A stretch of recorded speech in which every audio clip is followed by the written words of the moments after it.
They tased me and pepper sprayed me, and I went to the bathroom on myself, and they rolled me out to booking and literally just set me out in booking in front of everybody.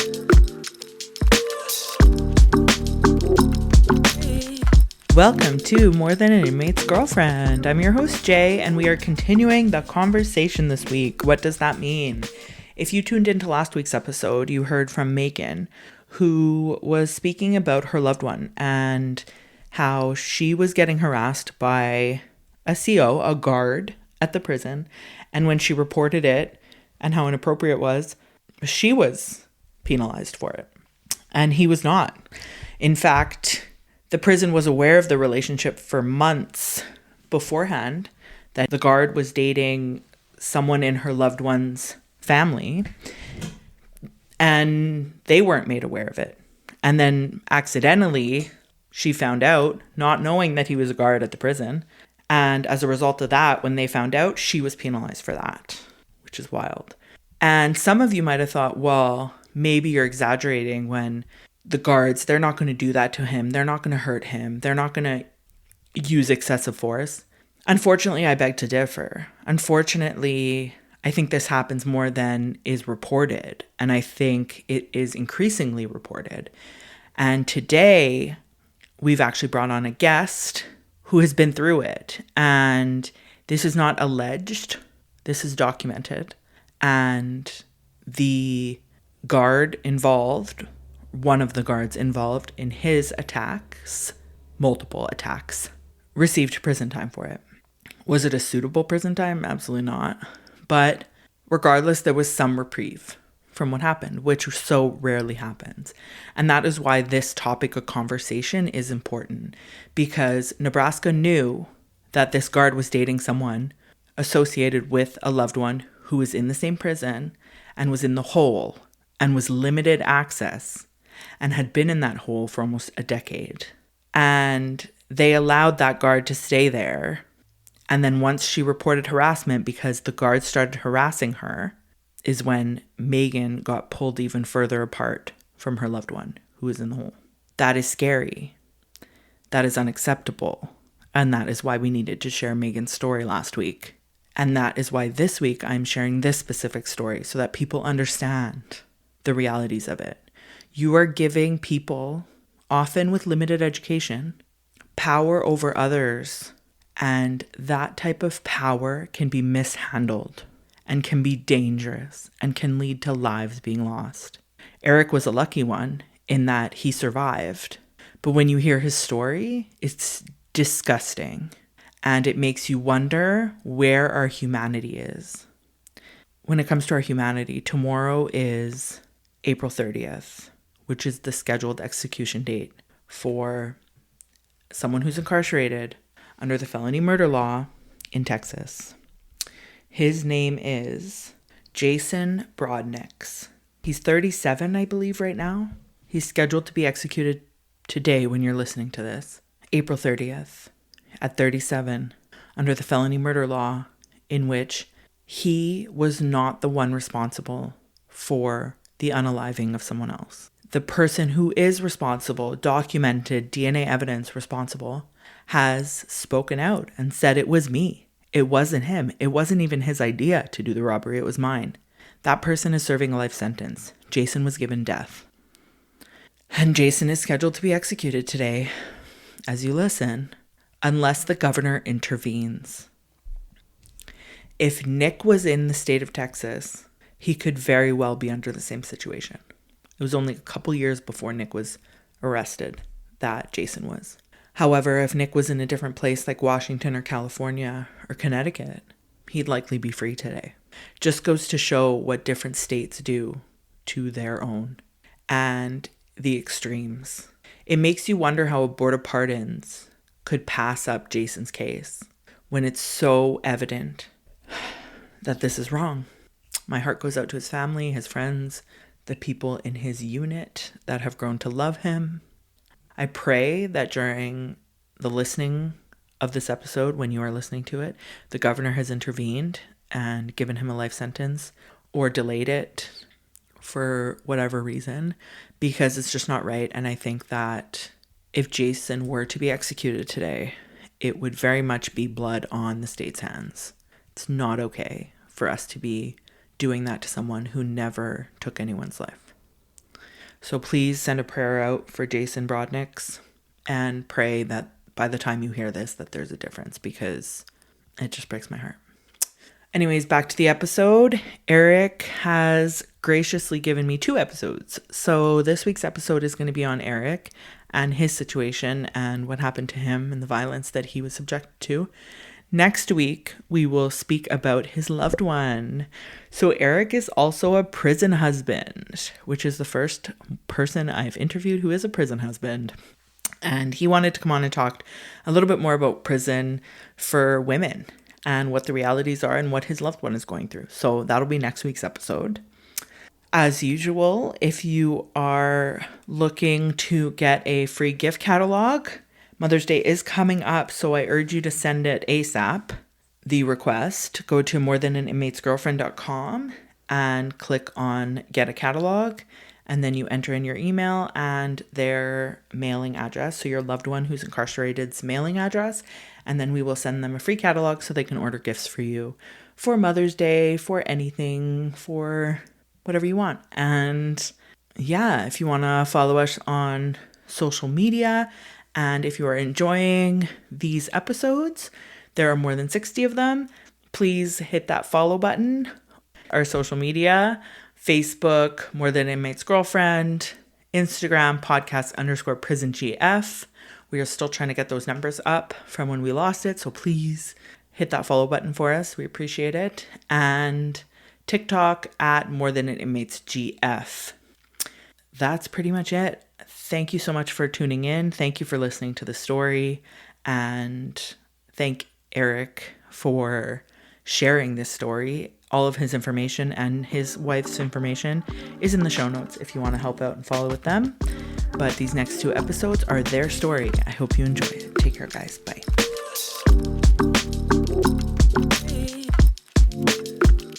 Welcome, Erik.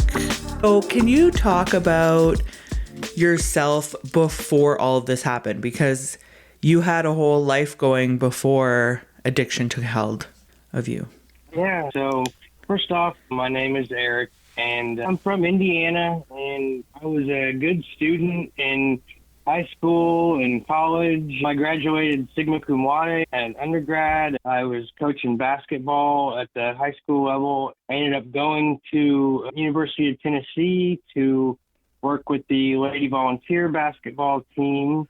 And my first year there was supposed to be where I was paying for it. And then the next year I was supposed to get a grad assistantship, and it didn't work out that way. But there's a lot of stuff that I was involved in. I played golf, I played intramural basketball, I went to a lot of concerts, I traveled. What was the moment in your life where that shifted? I guess there was a couple that you could really pinpoint. The first time I ever remember feeling high, per se, was I had knee surgery when I was about 20 years old, and it was a pretty bad knee surgery. And this was back around 2005. Surgeries were a little more invasive 20 years ago.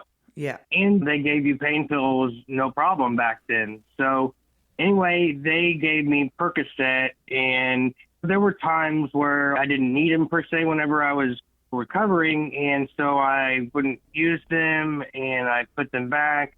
And I remember one incident where I went to a party, and I wasn't drinking, but I took a couple, like more than one pill, and that was the first time I felt high. I felt that like, wow, this feels good, you know?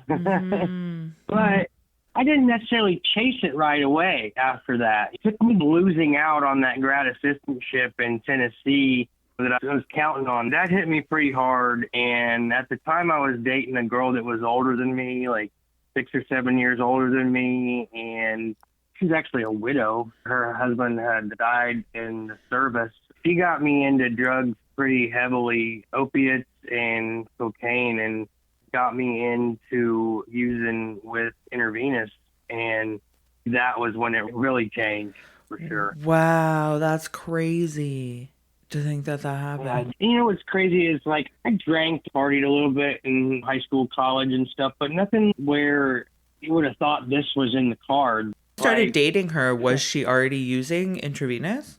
So she had before, but I didn't know that. It wasn't something that I knew much about, really. I definitely remember the first time we did it. And once you cross over to that feeling, it was just so crazy that you're always trying to get that again. Everybody says this, you don't really ever get that first feeling again, and you really don't, but you're always trying to come close. Yeah, right, fair. And this was back when you could do pills like that too. So even though you were using IV, you were using pills, and for some reason it didn't feel like as bad, you know? Okay. Wow. And then you had some pretty devastating losses in your life that also impacted that. What happened there? I ended up leaving Knoxville, and I actually got myself cleaned up. I stopped doing IV for a while, and several years go by. I don't know, 3, 4, 5 years go by, and my adopted brother ended up passing away.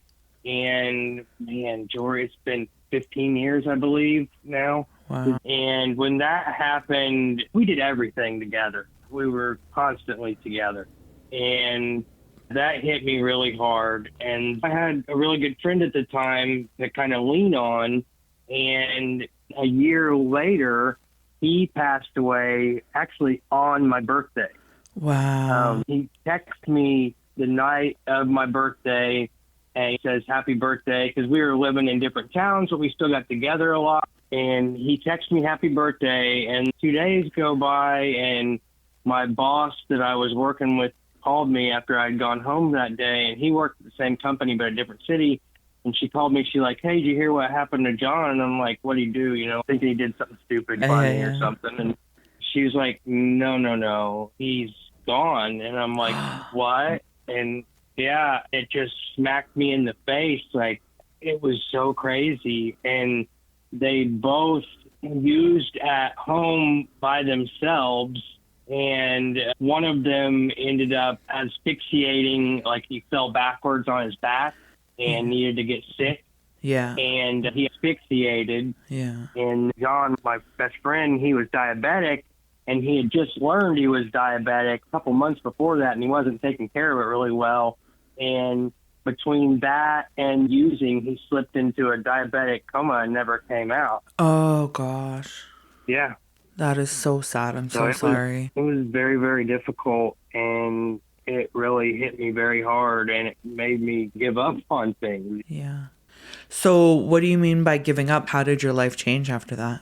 Honestly, it took, I'm going to say, about a year or so before it got really bad, but that happened, and one of the jobs that I was working at the time, because I hid my addiction for a long time. I worked 2 jobs, and I went to school. Nobody knew about it for a very long time. I was really good at being a functional addict. Yeah. But one of the jobs that I was working, one that I made the most money at, they went bankrupt. So I no longer had that job.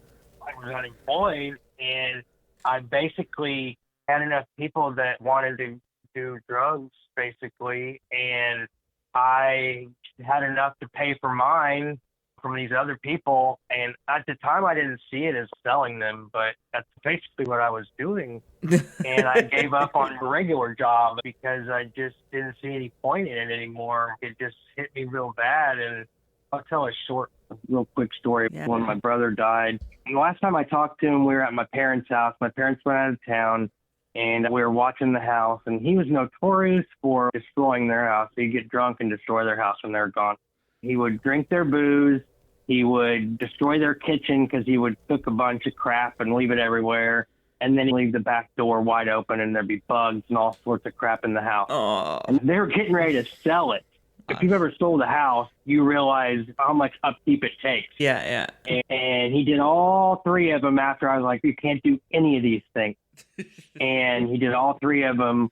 And I scolded him so bad that morning, like really, really bad. And that was the last time we ever talked. Oh, that's so sad. I ended up going back to Indianapolis, where I was living at the time, and going back to work. And maybe 2 or 3 nights later is when he passed away. And about a week from that, people started contacting me like, hey, he's not coming to work, da da da. And yeah, so that really stuck with me, you know? Yeah. Yeah. It was a gradual tumble, but you don't realize you're there until you're there, you know? And do you remember how you ended up homeless? So there was a time when I was living in an apartment and I had a truck and I ended up getting arrested one night and it was bogus. They did one of those roadside tests that are really inaccurate. And it was Benadryl. It was literally broken Benadryl pills they found in my car. What? I swear to God. It ended up getting dismissed later down the road once I got it sent to a lab. But in the meantime, my truck got impounded and I wasn't making a whole lot of money. I was basically making just enough money to survive and keep my habit. And the truck that I had just gotten not long before that. And I hadn't moved the paperwork into my name yet. It was my dad's friend, and he was out of town for a couple weeks. So I couldn't get it out of impound. And everything just fell apart. Yeah. And it was like dominoes that pushed me into not being able to get anywhere for work, not being able to pick up drugs for somebody where I could make enough to get mine. Mm-hmm. I couldn't do anything to make money and pay my rent or none of it. And my family had already moved to South Carolina and I was in Indiana at this point, just on my own. Right. And it all just hit. And you just lost your apartment and you ended up homeless. Yep. And you were actually on the streets homeless. Absolutely. Yeah. Not like on couches homeless, like streets. Wow. It was pretty crazy. And the easiest thing to do when you're homeless and addicted is to be close to your source. Right. Yeah.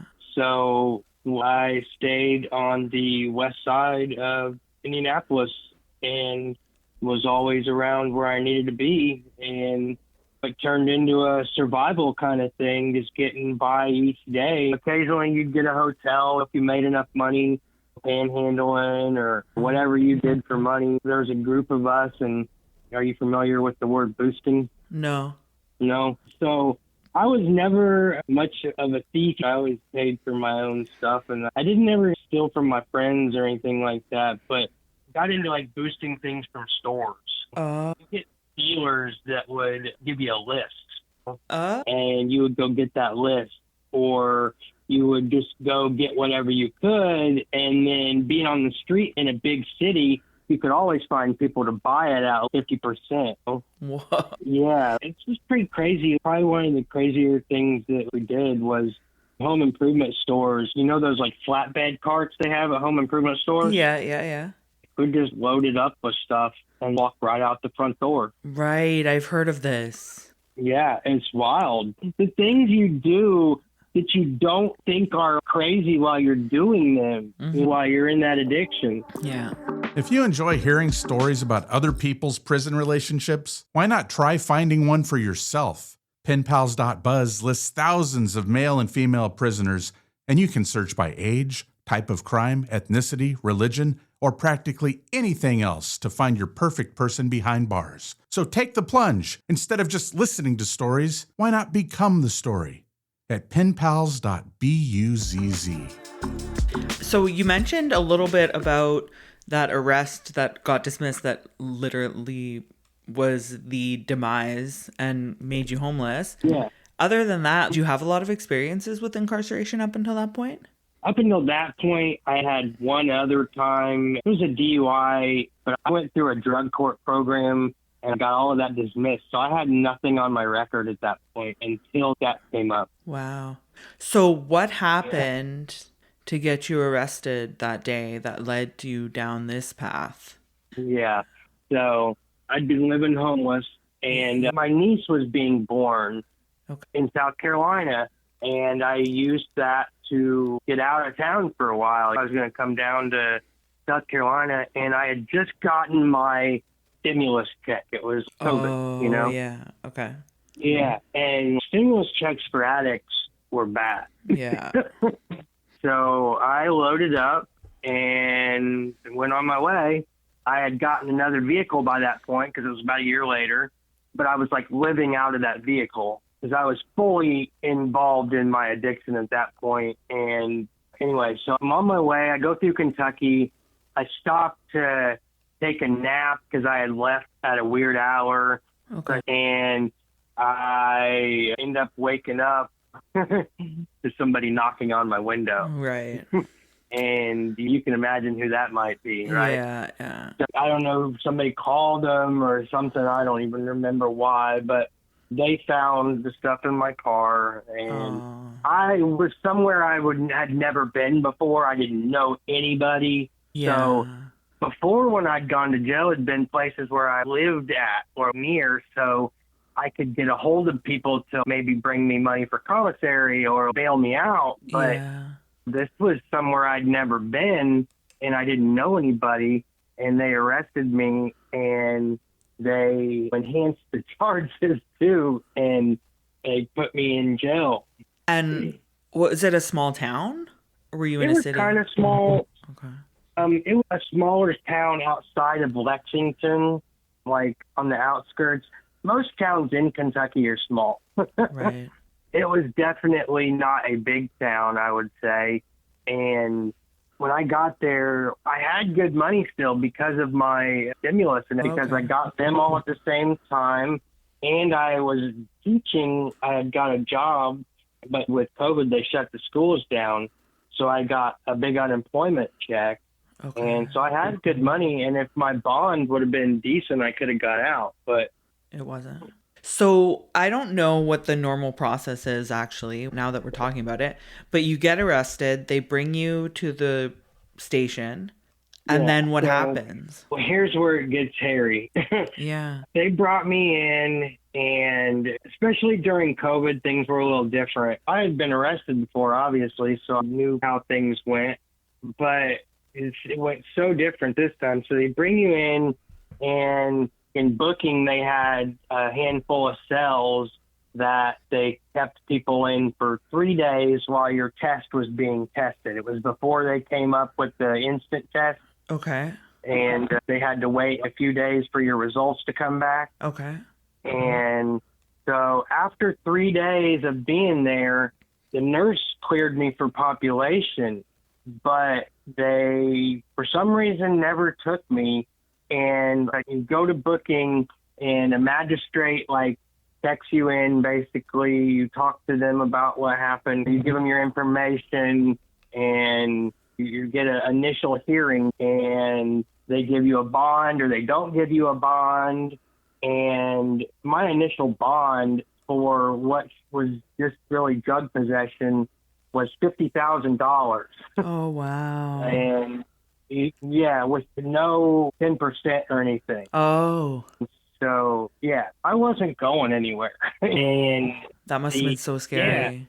Yeah, because I thought I was going to have money to bond out because I had money in my bank. And usually a drug possession charge, you might pay $1,000 or a couple $1,000 to get out. Yeah.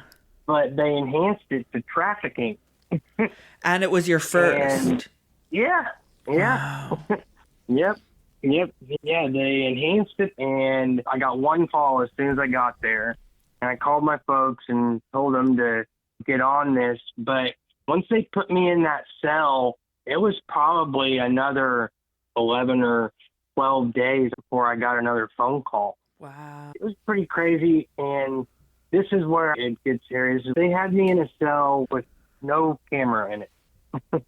And so you got cleared for general population after 3 days, but they didn't put you in general. They put you in seg. Yes, they put me in a seg with no camera in the cell. Because as soon as I walked in there, I looked because I was like, what's going on here? Yeah. And there was no camera in there, and they put me in a seg. And the only other charge I had was the one that got dropped. Yeah. I don't have any violent stuff on my record, obviously. I'm coming in with drugs. I looked like an addict. I was disheveled, and I wasn't giving them a problem. I know better than to do that. Yeah, so you weren't being difficult or rude? No. Nothing? No. Mm-mm. Wow. Not at all. Okay. So they put you in this cell and you're like, okay, WTF, I don't know why I'm here.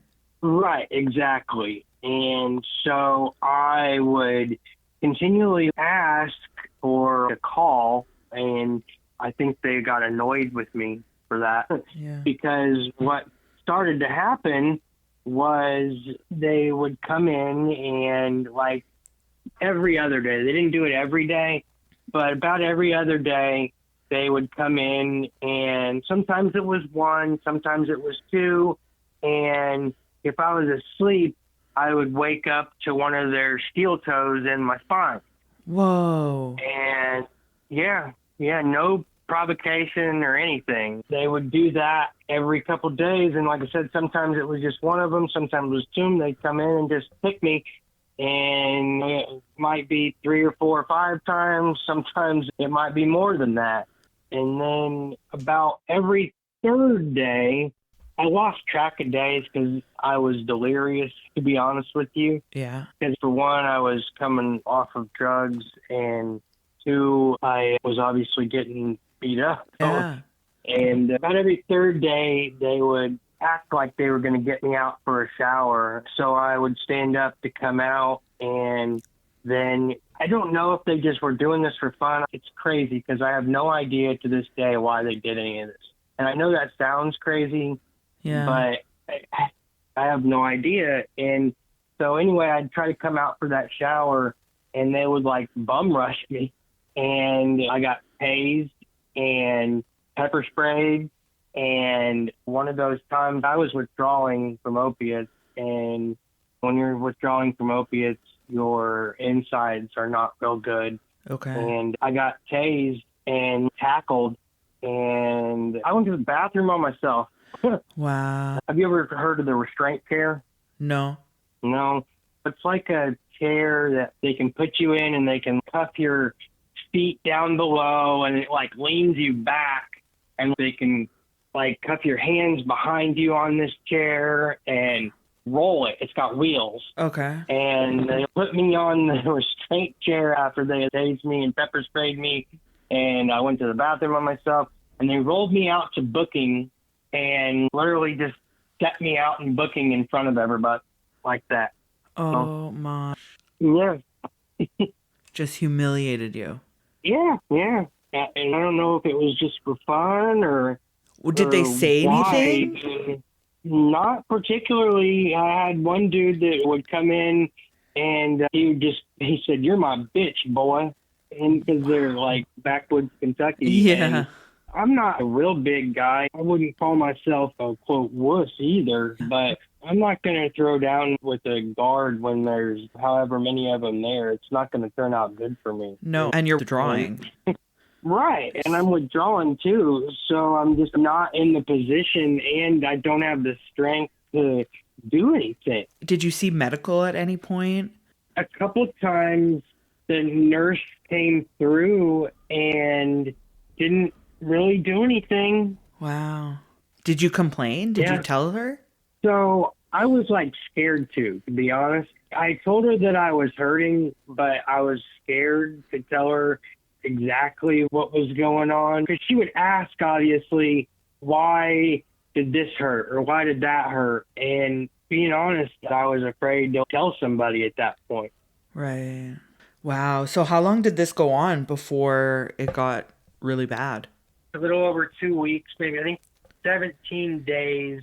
I finally got a bond hearing where they gave me 10% on my bond. Okay. And I think another day or two later, because it took a couple of days to get set up, they made me go to a rehab right when I got out. And I was in bad shape, and they probably should have taken me to the hospital. But I was so out of it, I didn't realize how bad a shape I was. And I get to that rehab, and they had bunk beds set up. And I tried to get into one of the bunk beds the first night I was there, and I couldn't climb. I felt my back just grab, and I couldn't climb. And I told him, I need to go to the hospital. I didn't feel right. I don't feel like I can breathe correctly. So they ended up taking me to this teeny hospital. It was probably the size of your house. And they found some fractures in my back, but they missed a bunch of stuff, sent me back to the rehab, and they wouldn't take my insurance. So I found somewhere in Indiana that I could go, and I was able to get in my car and I drive back to Indiana. And driving back to Indiana was one of the last things I remembered before I ended up in the hospital. And why did they let you go to Indiana? They didn't make you stay in the rehab? Because my insurance wasn't going to pay for that rehab, which we thought it was. Oh. Yeah, I was able to do a pretty quick switch, and I called my dad, and my dad knew somebody in Indiana that had a rehab that I could go to, and that my insurance would pay for it. And that's the only reason they let me go without it being a violation. Okay. So you're on your way to Indiana, and what happens? I go to Indiana, and I had to go get a GPS on my ankle. Okay. And that was like the last thing I remember trying to do. The next thing I know, I wake up, and it's been 3 weeks, and I was in the hospital on a ventilator. Wow. So you have no recollection of what happened between that time? Nope, none. Did anyone tell you? I caught bits and pieces of it. I apparently was with a friend. I went back, and before I went to the rehab, I got some drugs because my back hurt so bad. Yeah. And my back hurt because they had broken several vertebrae. Mm-hmm. And the other thing that I found out from the hospital was that I had picked up MRSA from the jail. Oh. And the MRSA had gone to my spine. Wow. So that's how you ended up in the hospital? Yep. And I was in ICU, on a ventilator for about 3 weeks, and I was in ICU for about 5 weeks. It got bad because I obviously didn't get out of bed for any of those 5 weeks. Yeah. What were your list of injuries? I had compression fractures, T11 through 15 in my spine. I had fluid in my lungs. I had pneumonia, and I also had MRSA that had traveled to my spine. And because of that, it really affected my core strength and my ability to stand up and walk. Okay. And also, I had a broken bone somewhere around my face. I can't remember, to be honest. And then I've got a finger that's permanently crooked. This like, is crazy. Very crooked. Yeah, and my crooked finger is from the pulse oximeter, the thing they clip on your finger. Oh, and measure your heart rate. Oxygen. Yeah. Yeah. That had been on my finger for so long, and I had been asleep and in the bed and not moving for almost a month, and it permanently made my finger crooked. Oh my gosh. So from you leaving the prison to you being in the hospital, how many days was it? Just a couple.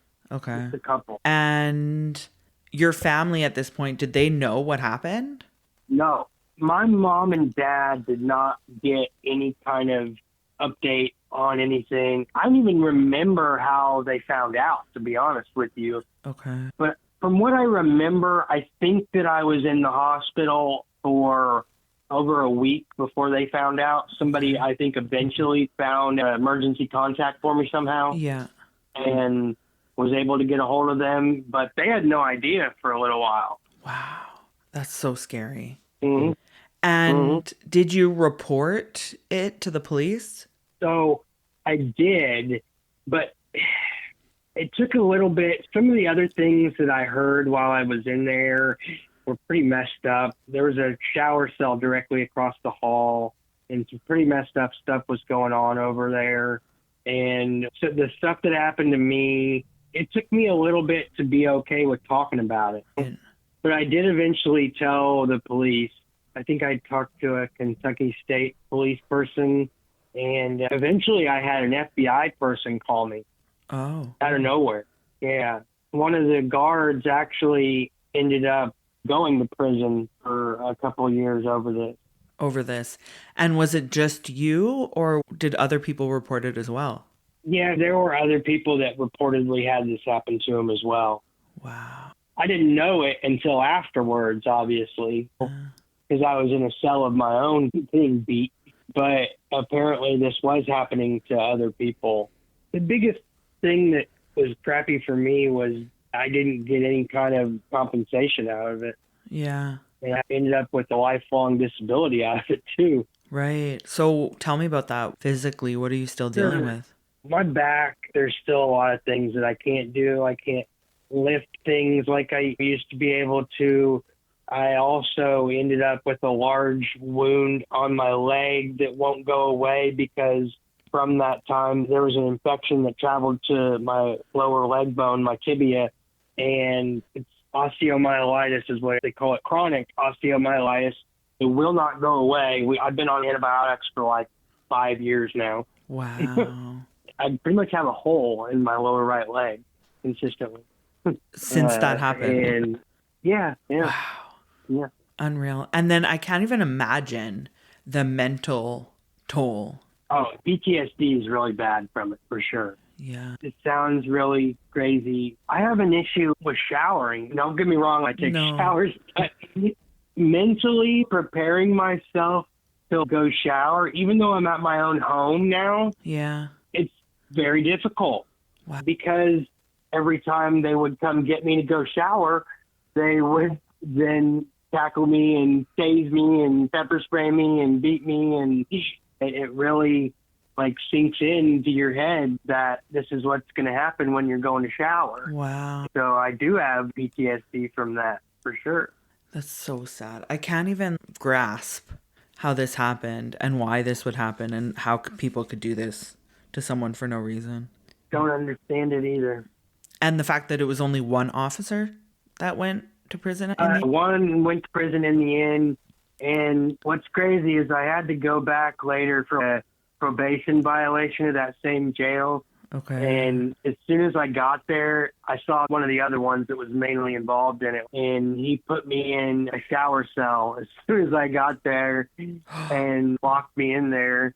And thank God somebody else got me and took me out and put me in population a couple hours after being there, because I was terrified because I thought it was just going to happen again.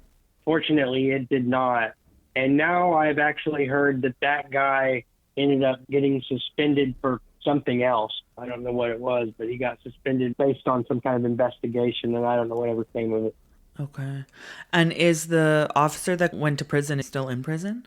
I don't believe so. I think he got like a 3-year sentence or something, and he would have started in like 22, so he probably just got out not long ago.